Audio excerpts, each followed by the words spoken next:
Hi friends, welcome back to Navya's kitchen. ಇವತ್ತು ನಾವು vegetable upma ಅಥವಾ ಉಪ್ಪಿಟ್ಟು ಹೇಗೆ ಮಾಡೋದಂತ ನೋಡೋಣ. ಅದಕ್ಕೆ ನಾವು ಒಂದು ಪಾತ್ರೆಯಲ್ಲಿ ಸ್ವಲ್ಪ ಎಣ್ಣೆ ಹಾಕ್ಬಿಟ್ಟು ಅದಕ್ಕೆ ಸಾಸಿವೆ, ಜೀರಿಗೆ ಮತ್ತು ಕರಿಬೇವನ್ನ ಹಾಕಬೇಕು. ನೆಕ್ಸ್ಟು ಸ್ವಲ್ಪ ಮೆಣಸಿನ್ಕಾಯಿ ಹಾಕಬೇಕು. ಮೆಣಸಿನ್ಕಾಯಿ ಸ್ವಲ್ಪ ಹಿಂಗೆ ಫ್ರೈ ಆದಮೇಲೆ ನೆಕ್ಸ್ಟ್ ಇದಕ್ಕೆ ಈರುಳ್ಳಿನ ಆ್ಯಡ್ ಮಾಡ್ಕೋಬೇಕು. ಈರುಳ್ಳಿ ಸ್ವಲ್ಪ ಫ್ರೈ ಆದ ತಕ್ಷಣ ಇದಕ್ಕೆ ಸಣ್ಣದಾಗಿ ಹಚ್ಚಿರೋಂತಹ ಕ್ಯಾರೆಟ್, ಬೀನ್ಸ್ ಮತ್ತು ಟೊಮೆಟೊ ಹಣ್ಣು ಹಾಕಬೇಕು. ಹಾಕ್ಬಿಟ್ಟು ಅದನ್ನು ಹಿಂಗೆ ಸ್ವಲ್ಪ ಮಿಕ್ಸ್ ಮಾಡಿಬಿಟ್ಟು ಅದಕ್ಕೆ ಒಂದು ಸ್ವಲ್ಪ ಉಪ್ಪು ಆ್ಯಡ್ ಮಾಡ್ಕೊಳ್ಳೋಣ. ಉಪ್ಪು ನೋಡಿ ಹಾಕಬೇಕು. ನೆಕ್ಸ್ಟು ಮತ್ತೆ ಉಪ್ಪನ್ನ ಆ್ಯಡ್ ಮಾಡ್ಕೊಳ್ಳೋಣ. ಈಗ ಒಂದು 2 ಮಿನಿಟ್ಸ್ ಮೀಡಿಯಮ್ ಫ್ಲೇಮಲ್ಲಿ ಇಟ್ಬಿಟ್ಟು ತರಕಾರಿನ ಬೇಯಲಿಕ್ಕೆ ಬಿಡೋಣ. ಅಷ್ಟರೊಳಗೆ ನಾವು ರವೆನ ಹುರ್ಕೋಬೇಕು.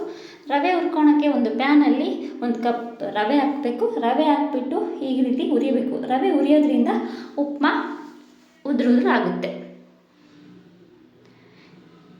ಈಗ ನೆಕ್ಸ್ಟ್ ನೋಡಿ, ಈಗ ತರಕಾರಿ ಚೆನ್ನಾಗಿ ಬೆಂದಿದೆ. ಈ ಟೈಮಲ್ಲಿ ಸಣ್ಣದಾಗಿ ಹಚ್ಕೊಂಡಿರೋಂತಹ ಸಬ್ಬಾಕ್ಷಿ ಮತ್ತು ಕೊತ್ತಂಬರಿ ಆ್ಯಡ್ ಮಾಡ್ತಾಯಿದ್ದೀನಿ. ಸೊಪ್ಪು ಸ್ವಲ್ಪ ಹಸಿ ವಾಸನೆ ಹೋಗೋವರೆಗೂ ಈ ರೀತಿ ಒಂದು 1/2 ಮಿನಿಟ್ ಕಲಸೋಣ. ನೆಕ್ಸ್ಟ್ ಈ ಟೈಮಲ್ಲಿ ನಾವಾಗಲೇ ಉಪ್ಮಾ ರವೆ ಹುರಿದಿದ್ವಲ್ಲ ಅದನ್ನು ಆ್ಯಡ್ ಮಾಡ್ಕೊಳ್ಳೋಣ. ರವೆ ಹಾಕ್ಬಿಟ್ಟು ತರಕಾರಿ ಮತ್ತು ಒಗ್ಗರಣೆ ಎಲ್ಲ ರವೆಗೆ ಚೆನ್ನಾಗಿ ಮಿಕ್ಸ್ ಆಗೋ ಥರ ಈ ರೀತಿ ಒಂದು 1/2 ಮಿನಿಟ್ ಮಿಕ್ಸ್ ಮಾಡಬೇಕು. ಮಿಕ್ಸ್ ಮಾಡಿದ್ಮೇಲೆ ಈಗ ಸ್ವಲ್ಪ ನೀರು ಆ್ಯಡ್ ಮಾಡ್ಕೋಬೇಕು. ಅಂದರೆ 1:3 ರೇಷಿಯೋ. 1 ಕಪ್ ರವೆಗೆ ನಾನು ಇಲ್ಲಿ 3 ಕಪ್ ನೀರು ಹಾಕಿದ್ದೀನಿ.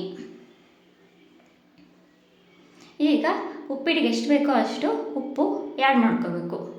ಆ್ಯಡ್ ಮಾಡಿಬಿಟ್ಟು ಈ ರೀತಿ ಎಲ್ಲ ಮಿಕ್ಸ್ ಆಗೋ ಥರ ಕಲಿಸ್ಬೇಕು. ನೋಡಿ, ಈ ರೀತಿ ಒಂದು ಕುದಿ ಬಂದಮೇಲೆ 1 ಸ್ಪೂನ್ ತೊಗೊಂಡ್ಬಿಟ್ಟು ಅದನ್ನು ನೀಟಾಗಿ ಉಪ್ಪಿಟ್ಟು ಗಂಟಾಗ್ದಂಗೆ ಮಿಕ್ಸ್ ಮಾಡಬೇಕು.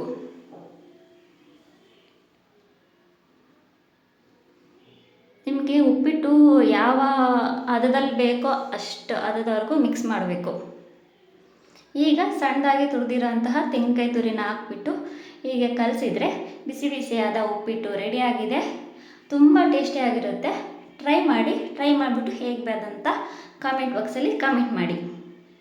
ಯಾರ್ಯಾರು ನನ್ನ ಚಾನಲ್ನ ಇನ್ನೂ ಸಬ್ಸ್ಕ್ರೈಬ್ ಮಾಡಿಲ್ವೋ please subscribe my Navya's kitchen YouTube channel.